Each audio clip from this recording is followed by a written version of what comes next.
Ladies and gentlemen, the Honorable President of India.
Namo Buddhaya and a very good morning.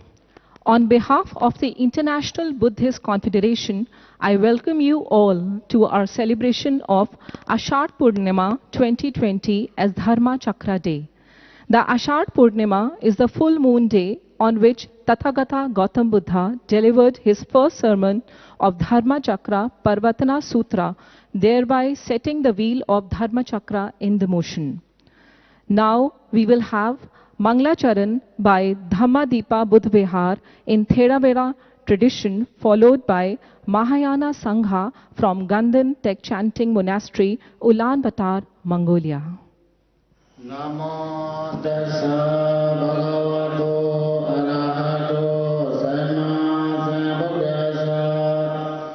Namo tassa bhagavato arahato samma sambuddhassa. Namo tassa bhagavato arahato samma sambuddhassa. Evam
Jadi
I humbly request the Honorable President of India, Shri Ramnath Kovind ji, and Venerable Dr. Dhammapaiah, Secretary General IBC, to proceed for lighting of lamp at the Lord Buddha statue and offering of flowers amidst chanting. Buddham Sharanam Gacchami Dhammam Sharanam Gacchami Sangham Sharanam Gacchami Buddham Sharanam Gacchami Dhammam Sharanam Gacchami Sangham Sharanam Gacchami Buddham Sharanam Gacchami Dhammam Sharanam Gacchami Sangham Sharanam Gacchami Buddham Sharanam Gacchami Dhammam Sharanam Gacchami Sangham Sharanam Gacchami. I request Venerable Dr. Dhammapaiah, Secretary General IBC, to hand over the memento to the Honorable President of India.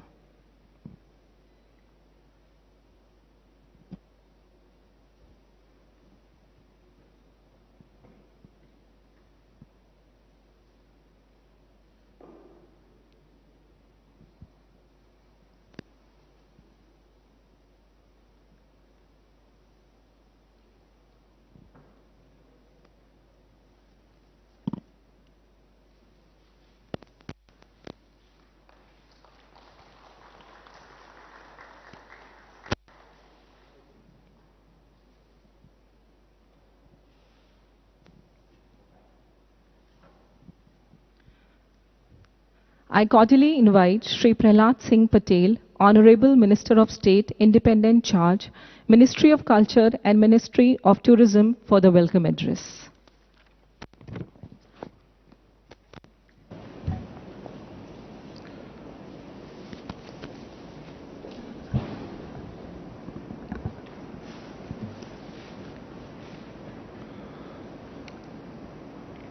पुण्य आषाढ़ पूर्णिमा और धम्म दिवस के इस पुण्य अवसर पर हमारे बीच में उपस्थित महामहिम राष्ट्रपति जी, मंत्रिपरिषद में मेरे सहयोगी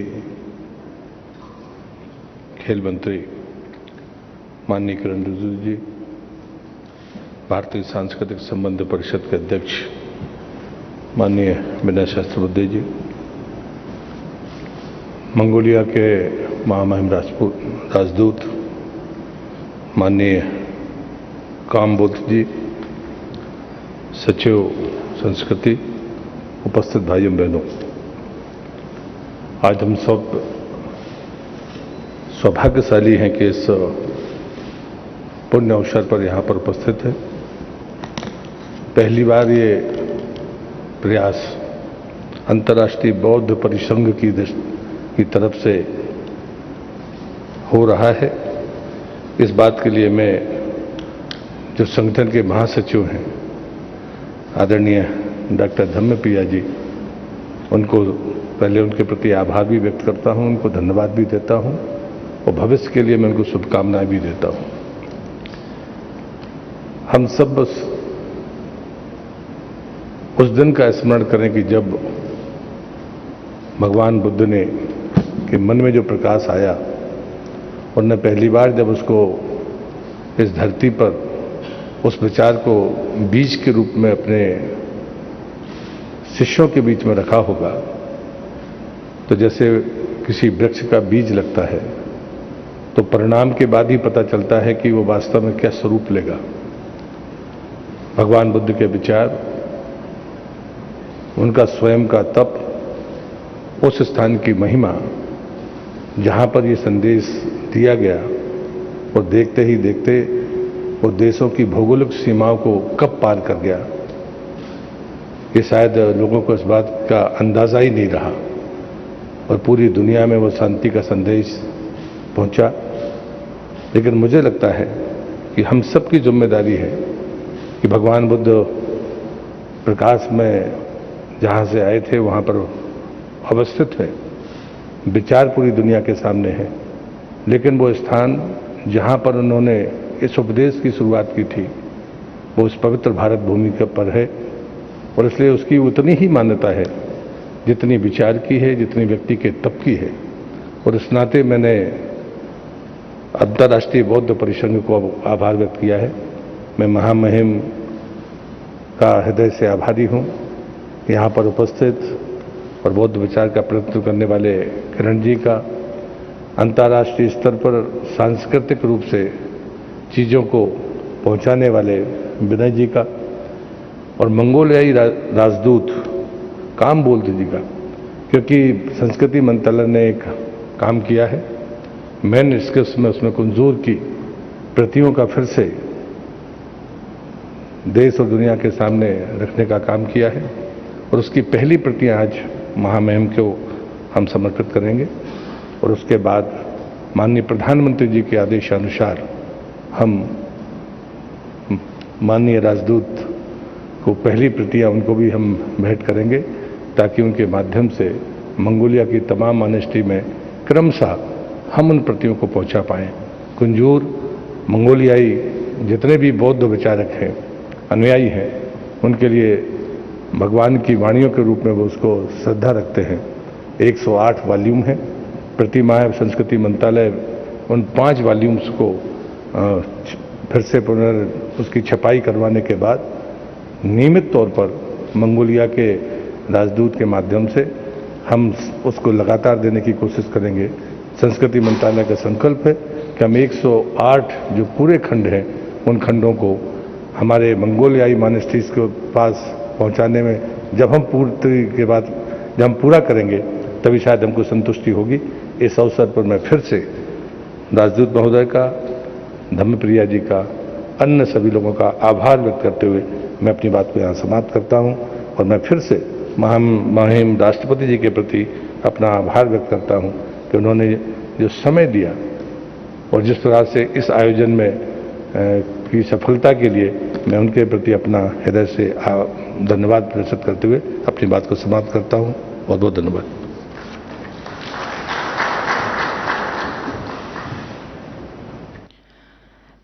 Now I request Honorable Minister of Culture Shri Prahlad Singh Patel to unveil the first volume of the digitized publication of Mongolian Kanjur and present it to the Honorable President of India.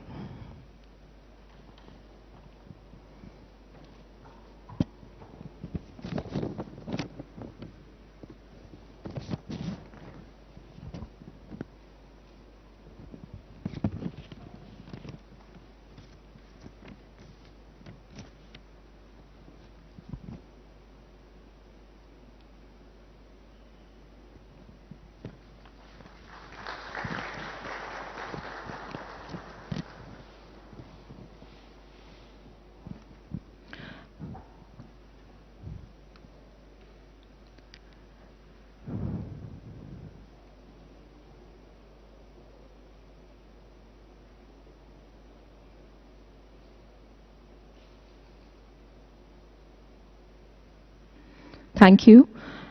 Now I request Honorable Minister of Culture Shri Prahlad Singh Patel to present a copy of Mongolian Kanjur to His Excellency Mr. Goncheng Gambold, Ambassador of Mongolia, as a token of love and friendship from Government of India.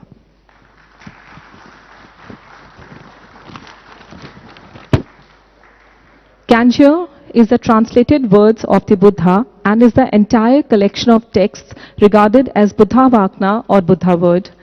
The invaluable publication was compiled by Dr. Lokesh Chandra from the archives of late Dr. Raghuvira and is published by National Manuscripts Commission courtesy of Indira Gandhi National Centre for Arts under the aegis of Ministry of Culture. It is an offering to the people of Mongolia from India.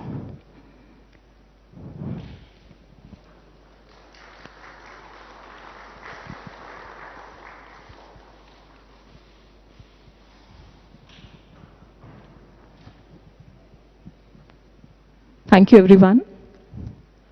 I invite now Dr. Vinay Sahasrabudhe, Member of Parliament and President, Indian Council for Cultural Relations, for the address note.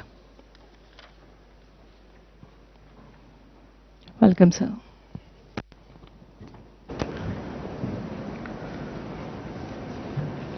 Honorable President of India, Shri Ramnath Kovind ji, Honorable Union Ministers, Shri Kiran Rijiju ji and Shri Prahlad Patel ji, Venerable Dharma Priya ji, Excellency Ambassador of Mongolia, our good friend Shri Ganbod ji, and all those who are joining this Dharma Chakra Day, a historic day from various parts of the globe, brothers and sisters.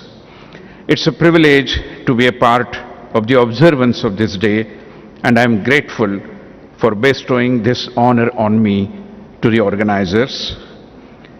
When the entire humanity is facing a serious challenge in the form of COVID-19 pandemic, remembering the message of Karuna given by Buddha is extremely important. Today's crisis calls upon all of us to be sensitive towards all those who are fighting to save humanity from this dreadful onslaught of the pandemic. Basic human sensitivity is the mother of ability to empathize. And the origin of sensitivity lies in Gautam Buddha's Karuna or compassion. Compassion is the essence of quality of a Bodhisattva. Karuna is also one of the 4 Brahma Viharas or sublime states. Compassion indicates the qualities of heart, love, and respect for all living beings.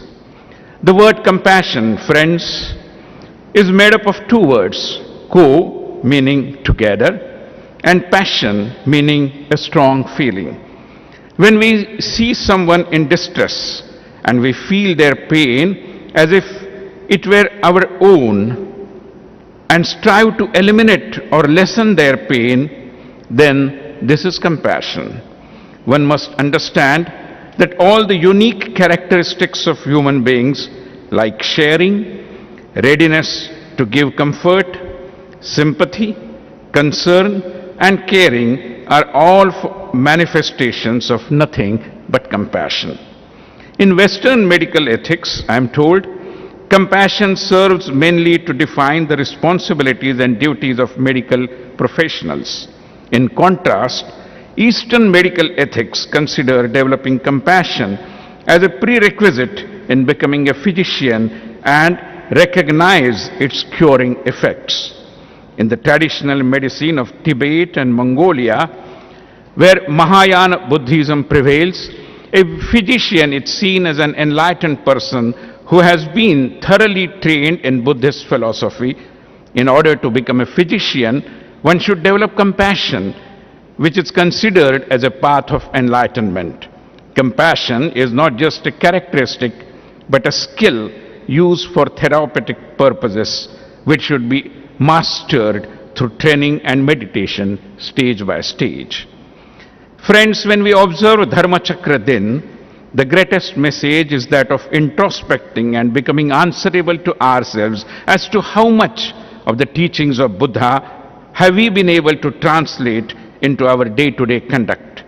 Let's not forget the final message of Buddha. He urges his disciples, saying, "Ye be the light, Atta Deepa Bhava." The essence of this message is that one must be the torch-bearer of transformation into himself or herself. Today, when hypocrisy is eating into the vitals of trust and confidence, we have to ensure that what we preach, practice we must. In a way, ending the dichotomy between our thinking and our actions is also pravartan of a different kind. Let this pravartan enlighten all of us. Friends, when we visit a monastery and move a chakra, we realize the importance of Nitya Nutan, Chirapuratan, the element of eternality of human values. The Atma Deep within us helps us look within, deep into our hearts. The deeper we go, the lesser is the craving to outgrow or to expand. Lastly, when I offer my salutations at the feet of Mahatma Gautam Buddha, let me assure that the Indian Council for Cultural Relations, the ICCR, will make every attempt to observe this day at our cultural centers all over the world to take the message of Buddha to every human being. Once again, I thank the International Buddhist Confederation for bestowing this honor on me by inviting me to participate in this historic function. Thank you very much.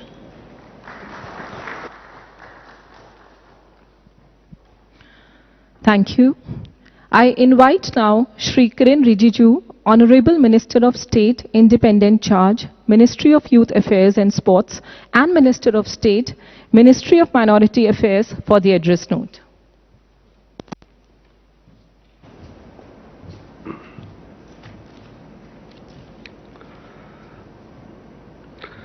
My heartfelt greetings to the Honorable President of India, Sri Ramnath Kovind ji, my colleague Prahlad Patel ji, Vinay Sahasrabuddhe ji, Excellencies, Royalties, Supreme Heads of the Buddhist organizations, eminent masters and scholars from around the world, and the International Buddhist Confederation Secretary General Dhammapaya ji, his team, and all the members of the organizations who have gathered both physically and virtually on this august occasion of Dharma Chakra Day to spread Buddha's message.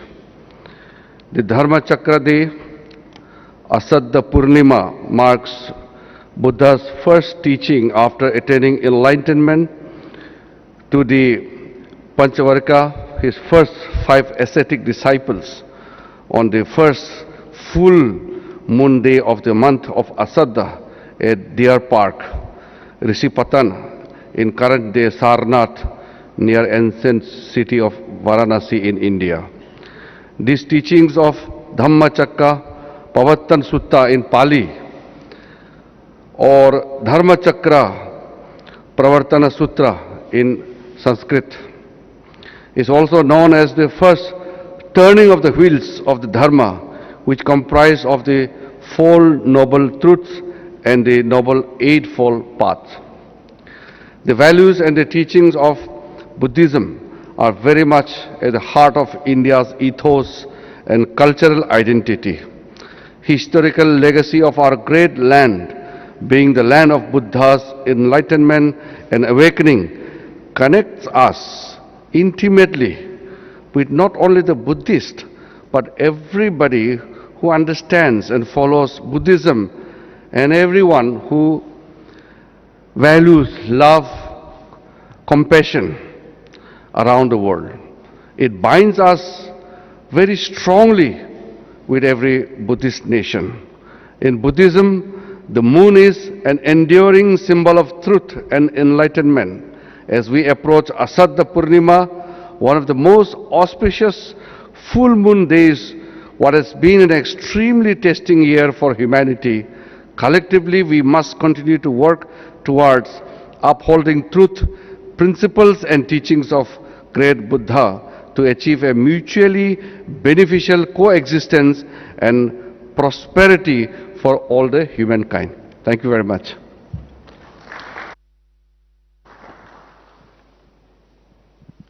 I invite now His Excellency Mr. Gonchik Gambold, Ambassador of Mongolia to India, to read out the message from President of Mongolia, His Excellency Mr. Khaltmagan Batulga.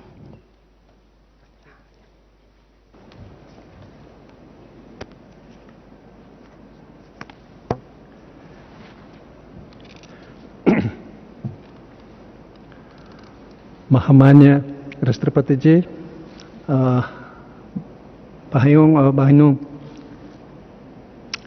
आज के शुभ अवसर पर आपके साथ ही Mongolia के राष्ट्रपति जी संदेश भेजे हैं, मैं सुना देता हूँ। Distinguished guests, compassionate monks, masters, spiritual brothers, on behalf of the Mongolian people and in my own name, I am pleased to pass my sincere greetings to all of you who are participating in the Dharma Divas, Chakra Divas, or Wheel of the Dharma Day in India. India is a cradle of ancient cultures and many religions with their uniqueness. The country with which we Mongolians enjoy a special spiritual bonds. The man's pursuit of enlightenment through self-salvation and mindfulness is the most valuable achievement of Buddhists. Buddhism's scientific approach and unique methods of cognition are attracting worldwide attention and are becoming an important subject of study. You would agree with me that our people have been long delving the sense of Buddhism from this ancient past, thus preserving it in its history, culture, and heritage, and spreading it from north to north by the command of the triumphing Buddha, while proliferating very best and most advanced of this essence with the peoples around the world. Mongolians have learned from Buddhism and cherish and have cultivated its ideas such as compassion, benevolence, and peaceful resolution of differences. I am confident that through the Dharma Chakra Divas event, sorts of famous religious, cultural, social figures will be compassionately shared with the people, and that it will increase the international significance of Buddhism, help to build a better world and better tomorrow through peace and stability, and spread the call for the wave of peace. I am proud to say that you Buddhists have great potential for spreading peace not only in your body, in your family and country, but also the world over. Through the International Buddhist Confederation and President of India, I would like to thank the government and people of India for hosting the Dharma Chakra Divas and wish them all my best. May God bless India and its spiritual people. May the idea of compassion be spread to the mankind. President of Mongolia, Khaltmagan Batulga, 4th July, Ulaanbaatar, Mongolia.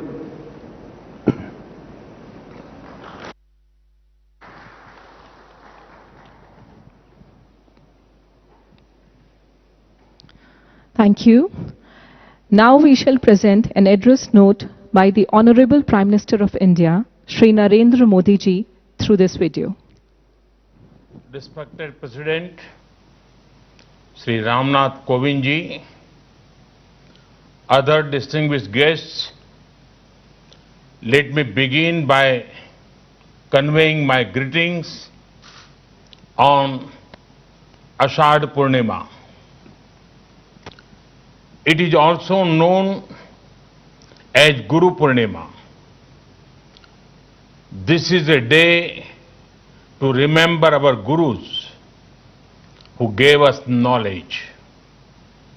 In that spirit, we pay homage to Lord Buddha. I am happy that copies of the Mongolian Kanjur are being presented to the government of Mongolia. The Mongolian Kanjur is widely respected in Mongolia.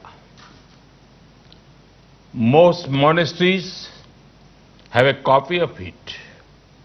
Friends, the Eightfold Path of Lord Buddha shows the way towards the well-being of many societies and nations.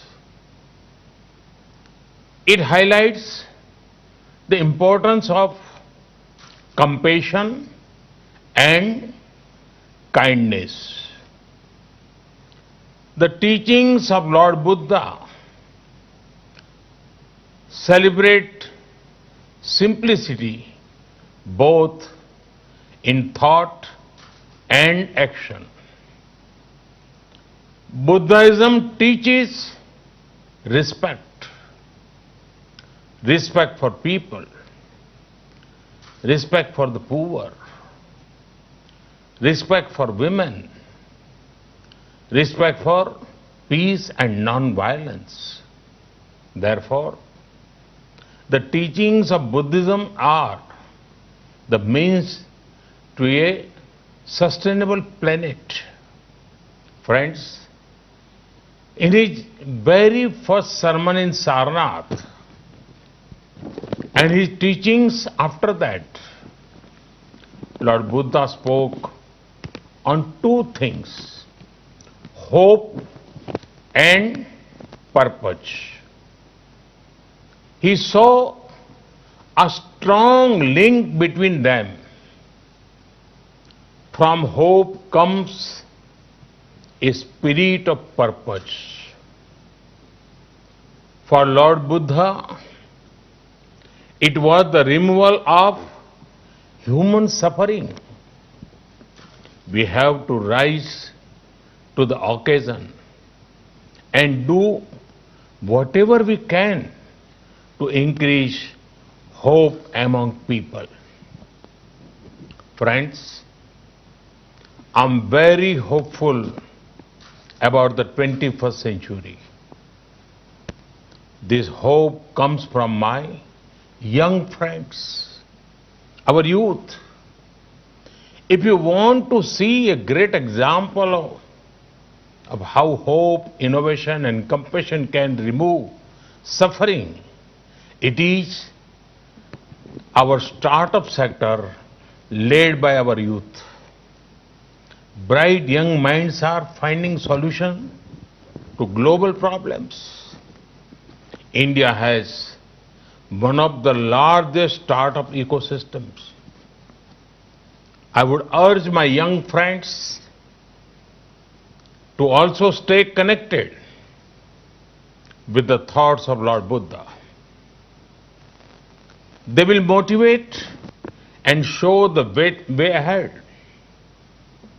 At times, they will even calm you down or cheer you up.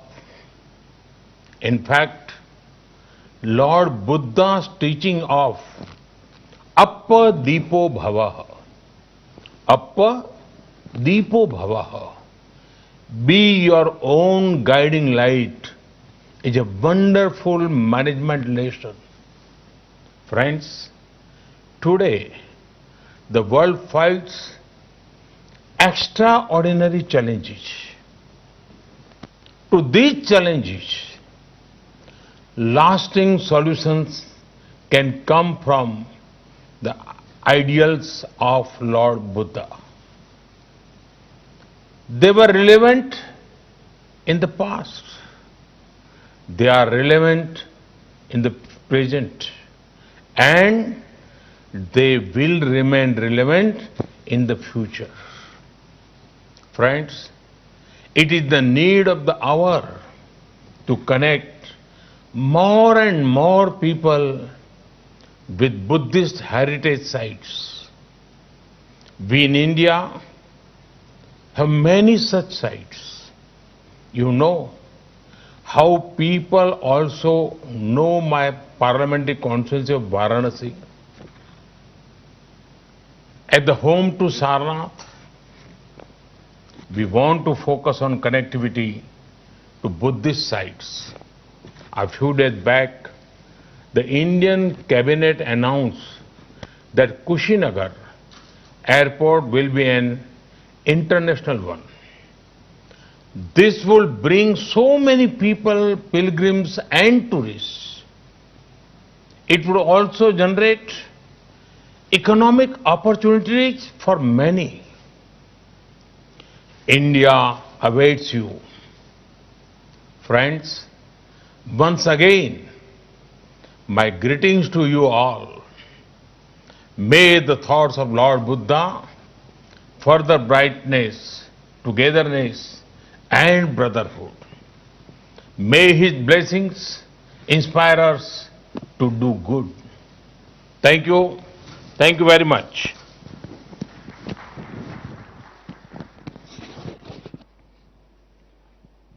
With great pride, I take this opportunity now to invite our Honorable President of India, Shri Ram Nath Kovind ji, to grace the dais with his address note.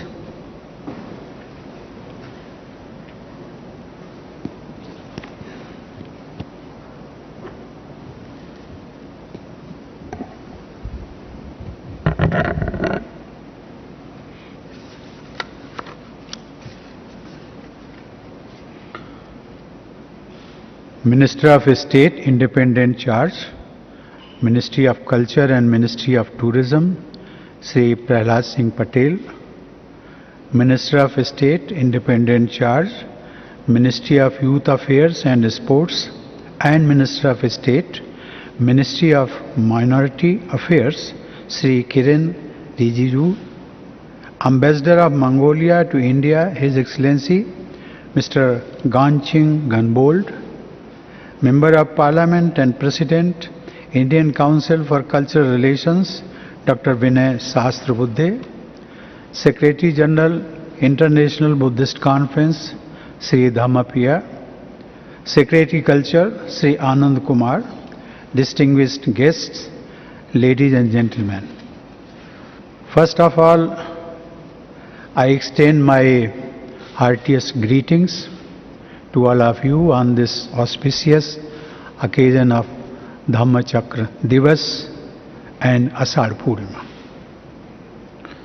It was today on Ashadh Purnima, some 2500 years ago, that the word of wisdom was spoken out for the first time. On attaining enlightenment, the Buddha spent 5 weeks in a state beyond description. Then he started sharing with people the nectar he had discovered. It was in the Deer Park in Sarnath, near Varanasi, the ancient city in the eastern part of India, that the Buddha taught the Dhamma to his 5 original disciples. It was a momentous occasion unparalleled in the history of humankind. That day is also known as Guru Purnima. Hindus and Jains also celebrate it as a mark of reverence for their spiritual teachers. This day is an unbroken link to India's eternal pursuit of wisdom without dogma. I am happy to host the Ashadh Purnima celebration in the Rashtrapati Bhavan as part of our civilizational journey for welfare of the universe since time immemorial. The video message by the Prime Minister of India seen by all of us just now reflects the eternal values and positive approach of India. I am delighted at the very enriching message from the President of Mongolia, His Excellency Khaltmagin Batulg, read out by His Excellency Mongolian Ambassador. I had the privilege to host the President of Mongolia as our honored guest in Rashtrapati Bhavan during his state visit in September last year.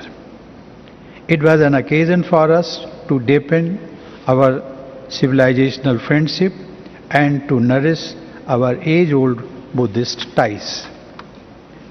Ladies and gentlemen, I am told that the International Buddhist Confederation, or IBC, with its presence in 36 countries, is holding the celebrations around the world.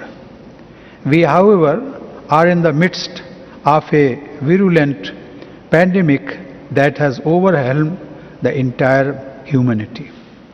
Perhaps no part of the world remains untouched by this calamity that adversely affects every individual. As a precaution, we have to follow certain discipline and maintain physical distance. The IBC is therefore holding the events virtually. I believe that such an effort is praiseworthy because this makes it possible for a far larger number of people from all corners of the world to participate in them. Ceremonies and prayers are being organized at the sacred sites in Sarnath and Bodh Gaya in India, Kandy in Sri Lanka, and Gandan Tekchig Ling Monastery in Mongolia. Chanting of the Dhammachakra Pravartan Sutra by the Mahasangha in various countries is being streamed live. Friends, let us remind ourselves that the Buddha's first sermon was disarmingly simple. That sermon, known as Dhammachakra Pravartan Sutra in Pali, has a unique place in the Buddhist canon. Both practitioners and scholars revere it as the treasure in which the entire teaching is hidden. For 45 years after he attained enlightenment, the Buddha traveled across the vast regions of the Gangetic Plains to bring the healing message to the masses. Thus, he delivered a very large number of discourses, yet all of them, arguably, offered only variations and extensions of the key themes summarized in the first sermon. Ironically, the Buddha's teaching was against the current during those times. But the force of his argument was women around love, compassion, and non-violence. The spread of Buddhism around the world was guided by these eternal values. In his lifetime, he always sought to convince people through his logical and moral arguments. For the Buddha always held that to force oneself to believe and accept a thing without understanding is political and not spiritual or intellectual. This is the precise reason that in his first sermon, the Buddha advises the 5 original disciples to shun the extreme methods and prefer the middle path, that is Madhyam Marg. Then he speaks of the ultimate reality as given in the 4 noble truths, which are: first, dukkha or suffering; second, samudaya, the arising or origin of dukkha; third, nirodha, the cessation of dukkha; and fourth, magga, the way leading to the cessation of dukkha. As summation of the human condition as well as human potential, these 4 pithy lines are unmatched in any tradition, spiritual or literary, in entire history. After the diagnosis of our ailment, the Buddha prescribes the medicine also, which is the noble 8-fold path to enlightenment known as the Ashtanga Marg. It is a complete and perfect way of life. The 8 steps are: right view, right thought, right speech, right action, right livelihood, right effort, right mindfulness, and right concentration. In conclusion, the Buddha proclaims, I quote, "And a vision of true knowledge arose in me thus: my heart's deliverance is unassailable. This is the last birth. Now there is no more birth. Unquote. Thus, the Dhamma Chakra, the wheel of truth, was set in motion ever since it has been the lodestar, helping spiritual seekers navigate through the maze of worldly life and arrive at the end of suffering here and now. It is so scientific that it resembles psychotherapy more than a traditional dogmatic religion.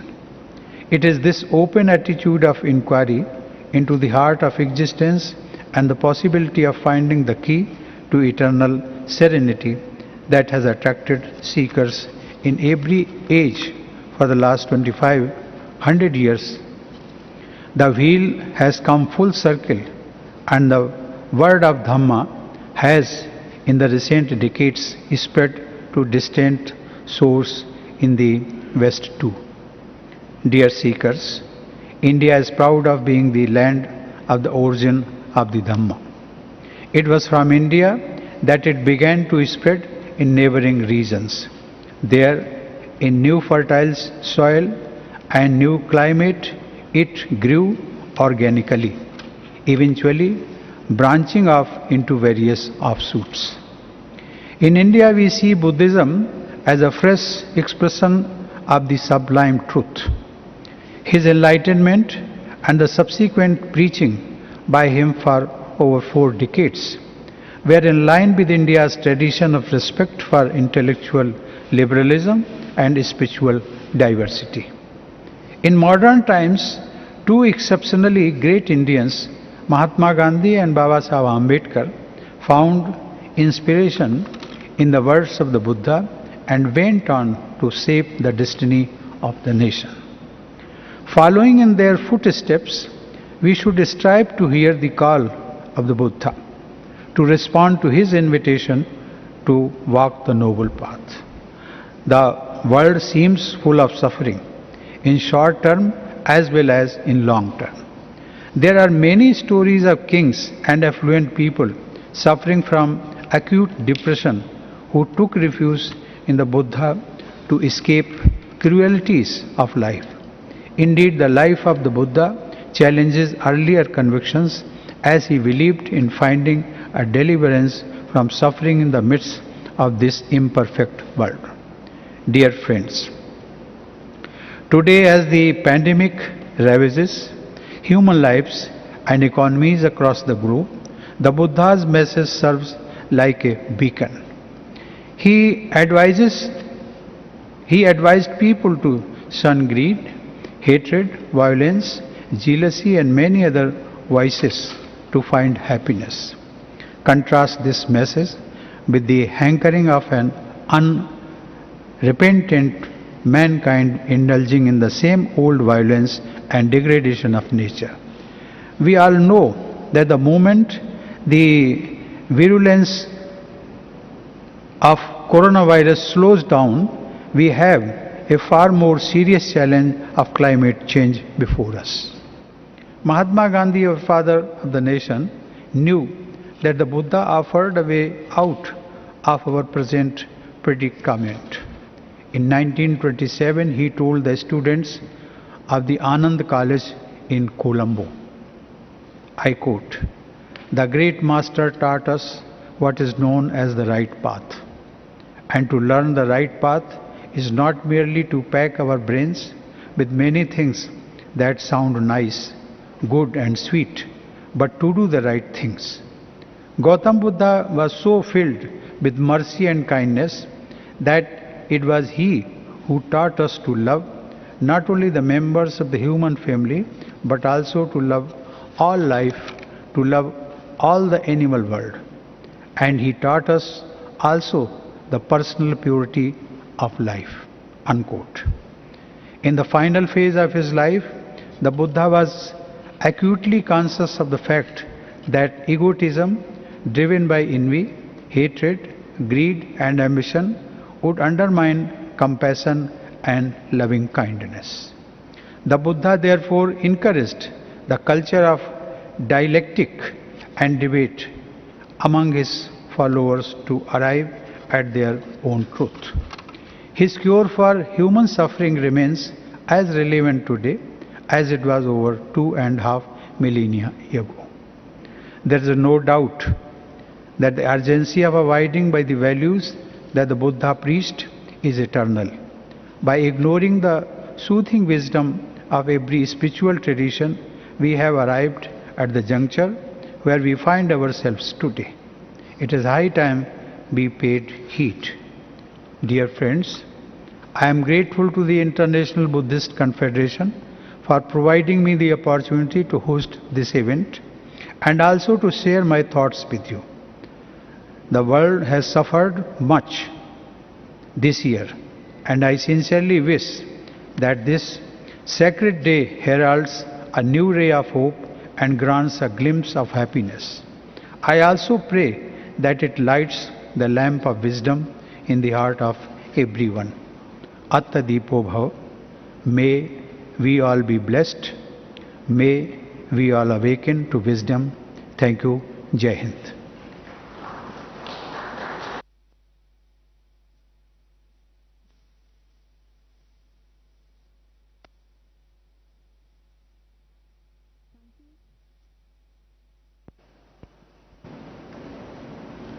Thank you, Shri Ram Nath Kovind ji, our Honorable President of India, for sharing the words of encouragement. Vote of thanks by Venerable Dr. Dhammapiya, Secretary General, International Buddhist Confederation.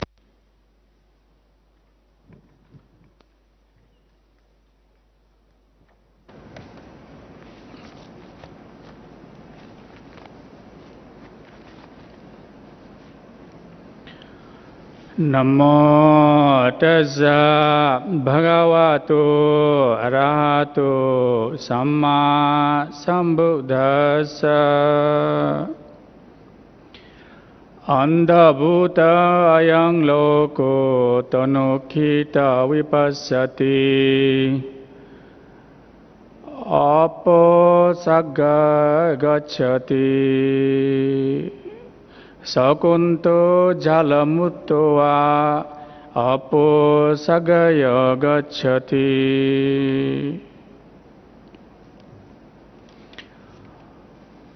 Honorable President of India, Shri Ram Nath Kovind ji, Honorable Minister of Culture, Shri Prahlad Patil ji, Honorable Minister of Minority Affairs, Shri Kiren Rijiju ji, Honorable President ICCR, Shri Vinay Sahasrabudhe ji, Honorable or His Excellency the Ambassador of Mongolia to India,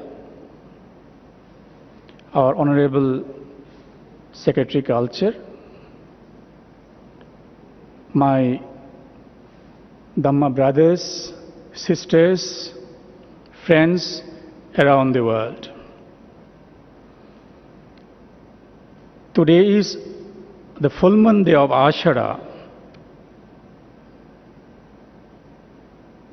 After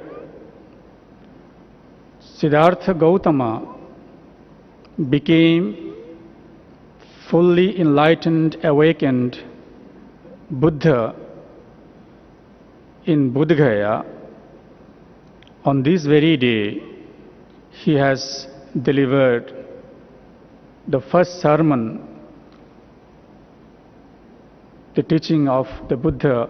That's why we say Buddha was awakened in Bodh Gaya, or in other words, Buddha was born in Bodh Gaya. It's not the Siddhartha Gautama. Definitely Siddhartha Gautama was born in Lumbini, in today's Nepal. But the enlightenment was born in Bodh Gaya. And Dhamma was born in Saranath on today, the day of Ashara. I would like to take this opportunity the honor to express our deep gratitude and thanks to Honorable President of India in Rashtrapati Bhavan, all the officers, and everyone here for allowing us to host this online virtual global launching of Dhamma Chakra Day. It's very important for all of us. When there is darkness, we need light. And when there is suffering, we need a means, a way, a path to remove suffering, to overcome suffering. It was the Buddha who spoke to his disciple on this very day. Pubbhesu ananusuttesu dhammesu chakhung udapadi jnanang udapadi panya udapadi vijja udapadi aloko udapadi. That means it is not heard before. For the first time, I'm telling you, the knowledge and wisdom I have gained and seen, the higher form of knowledge called abhignana, which can remove the suffering, the disease, the problems of life. That's what he said. Avoid any kind of extremism. Today we are suffering from extreme behavior of humankind. Either this extremism is in the form of hatred or excessive greed, exploitation, or blind faith. Would ask, please avoid either of this extreme. Don't engage in self-mortification, torturing yourself, nor you engage in the sense gratification to the extreme. Take the middle path. That is, we have been given right understanding of the path, the Four Noble Truth, Eightfold Noble Path.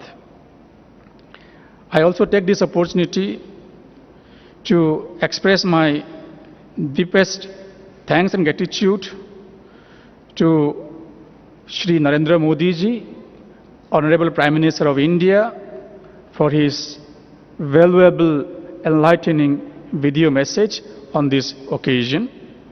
Also, I would like to express my thanks to the President of Mongolia for his message, which is very important for all of us.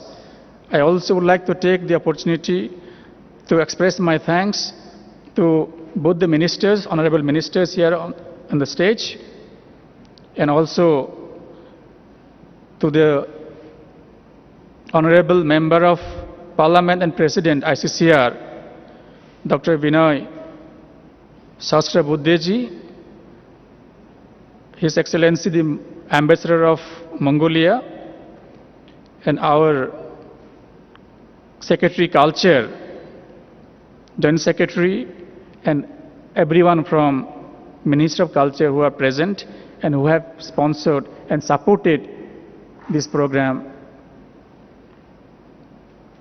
Also, I would like to express my gratitude and thanks to our Venerable Lama Jodpa ji, Sachidananda Joshi ji, and all the members of the Sangha globally who have supported this occasion from different parts of the world. I also like to acknowledge the participation of Venerable Sivoli Thero, General Secretary, Mahabodhi Society of India, Bhante Medankara, Professor Nawang Samtenji, Vice Chancellor, Central Institute of Higher Tibetan Studies, Varanasi, Nanjenla Mahabodhi Main Temple, Management Committee, Bodh Gaya, and His Eminence Reverend Khambalama Gabju Choijam Dambal, patron of IBC and Supreme Head of Mongolian Buddhist Ganden Tengcheling, Mongolia, and Damadipa Buddhavihara Tripura, and all venerable monks who have chanted this Mangala Charan and Tisarana here today, this morning, and our IBC team members, DG Malay Sinhaji, Ashok ji, Ashish Bhawe ji, everyone, and media persons, everyone, I'm very much grateful to you all. At the end, just I would like to mention that IBC has launched a scholarship program for the foreign students who want to study in India in universities for higher education. And we have also prepared to launch Dhamma Talk series for the welfare of all. We pray all living beings in the world overcome the pandemic that we are facing today with the blessings of Triple Gem. Thank you so much, everyone.